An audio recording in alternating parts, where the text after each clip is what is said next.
अस्सलाम वालेकुम। मैं प्रोफेसर मुजीबुर रहमान आबिद भट्ट हूँ। मैं आप सबको वेलकम करता हूँ ओपीडी ऑनलाइन के प्लेटफॉर्म पे। आज जिस बीमारी के बारे में मैं आपसे बात करना चाहूँगा उसको मेडिकल की ज़ुबान में एपिलेप्सी कहते हैं। एपिलेप्सी को आम फहम उर्दू ज़ुबान में मिर्गी की बीमारी भी कहते हैं। मिर्गी जो है ये एक दिमाग की बीमारी होती है जिसमें दिमाग के किसी एक हिस्से में एक एबनॉर्मल, एक गैर कुदरती, आप यूँ समझ लें कि एक करंट बनना शुरू हो जाती है जो कि फिर दिमाग के मुख्तलिफ हिस्सों में वो सरात कर जाती है। उस एबनॉर्मल करंट की वजह से इंसान में बहुत सारी अलामात देखने को मिलती हैं। उसमें एक अलामत तो ये होती है कि इंसान उस दौरान ज़ोर से चीखता है या फिर वो बेहोश हो जाता है, उसका जिस्म अकड़ सकता है, उसके जिस्म में एबनॉर्मल मूवमेंट्स डेवलप हो जाती हैं जिसको हम अपनी ज़ुबान में हम सीजर्स या फिट्स कहते हैं। इसी दौरान मरीज़ के मुंह से झाग भी आ सकती है, उसकी ज़ुबान दांतों के बीच में फंस भी सकती है। इसी दौरान मरीज़ का पेशाब या पखाना भी उस दौरे के दौरान खारिज हो सकता है। अब ये जो मिर्गी है ये हमेशा ये एक शक्ल इख्तियार नहीं करती। अब मिर्गी की मुख्तलिफ इश्काल हैं।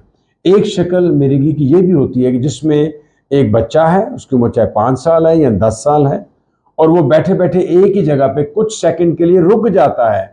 घर वाले समझते हैं कि ये बच्चा बेतवजही का शिकार है या ये अटेंटिव नहीं है या दिमागी तौर पे कमज़ोर है, वो एक जगह पे देखना शुरू हो गया चंद सेकंड के लिए, और फिर चंद सेकंड के बाद वो दोबारा से नॉर्मल उसी गुफ्तगू में आ जाता है जो कि इस दौरे के स्टार्ट होने से पहले थी। कई मिर्गी की शक्लें ऐसी भी होती हैं जिसमें इंसान को चक्कर आना शुरू हो जाते हैं, तो वो जिसमें वो बेहोश भी नहीं होता और ना ही वो एक जगह पे टिकटिकी लगा के देख रहा है, और उसको चक्कर आने की बुनियाद पे हम मिर्गी की बीमारी तशखीस करते हैं। फिर कुछ ऐसी मिर्गी की बीमारियां होती हैं जिसमें इंसान को कोई एक हिस्सा खुद से फड़फड़ाना या हरकत करना शुरू हो जाता है, और वो शदीद हरकत करना भी हो सकता है जिसमें वो जख्मी भी हो सकता है। इस मिर्गी की शक्ल में इंसान होश में रहता है और वो बातें भी करता रहता है।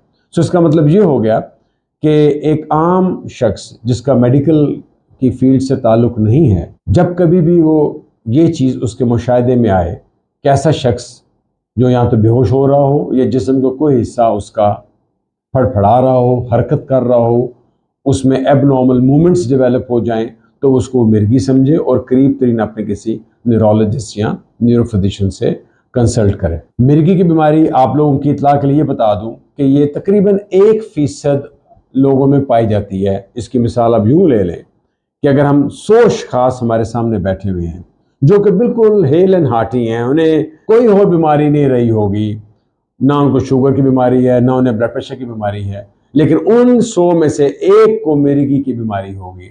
सो अगर आप खुद सोच लें, 100 में से एक हो गया, 1000 में से तकरीबन 10 लोग हो गए, इससे लाख की अगर हम बात करेंगे तो ये बात आपकी चली जाएगी 1000 के ऊपर। सो एक ह्यूज पॉपुलेशन है जो कि मिर्गी के मर्ज़ में मुब्तला हैं। और एक चीज़ मैं आपको बता दूं कि मिर्गी की जो एज ग्रुप है वो पैदाइश से लेकर 100 साल की उम्र तक इंसान को मिर्गी की बीमारी होती है। इसके बहुत सारे तशख़ीसी मराहिल होते हैं, इसके मुख्तलिफ़ किस्म की इन्वेस्टिगेशंस होती हैं, इनके इलाज मुख्तलिफ होते हैं। इंशाअल्लाह मुस्तक़बिल की वीडियोज़ में मैं आपसे इस बारे में इन टच रहूँगा। मिर्गी के बारे में आपके कोई सवालात हों तो आप ज़रूर ओपीडी ऑनलाइन के प्लेटफॉर्म पे आके मुझसे सवाल पूछ सकते हैं। आपका बहुत बहुत शुक्रिया जी। अस्सलाम वालेकुम।